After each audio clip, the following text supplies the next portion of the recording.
name's Kevin Cloud. I'm co-owner at id Software and executive producer on Enemy Territory. So hi, my name's Paul Wedgwood. I'm the owner of Splash Damage and lead game designer on Enemy Territory Quake Wars. I first started working with Kevin Cloud around 5 years ago on the game's spiritual predecessor, Wolfenstein Enemy Territory. The Strogg are an interesting race. The history of them I wrote as part of a backstory for Quake 2, but really never actually was presented in the game. The story is that they are a race that's developed over years of sort of warfare on their own planet. After they sort of settled their own battles on their own planet, they went out and started taking over other planets. This is really the beginning of where we start with Enemy Territory, where the Strogg are first invading Earth, and Earth is finding ways to retaliate. When you look at Enemy Territory, it's really a prequel to what happens in Quake 2. Strogg target destroyed. The invasion of Earth by the Strogg is retold as a story through a series of missions that chart the critical turning points of this campaign, eventually leading to the retaliation against Stroggos in Quake 2.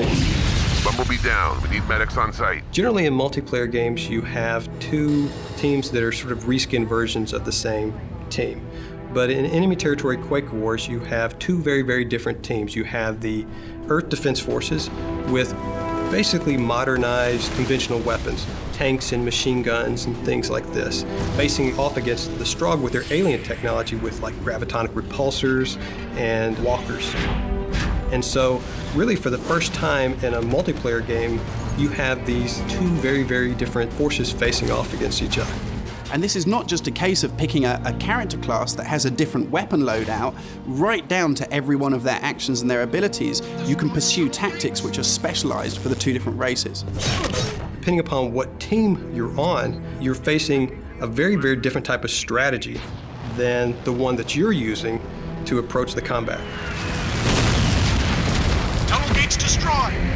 The hardest thing about making Enemy Territory Quake Wars is making sure that we deliver on our promise to evolve the team play that existed in Enemy Territory. Stop them from building the bridge. Probably the most rewarding thing is to see this universe, the Strogg universe, really start to flourish, to feel real, to feel like it's something that truly inspires the creation of the game. To play the combat role that you like most for a team that you enjoy the most.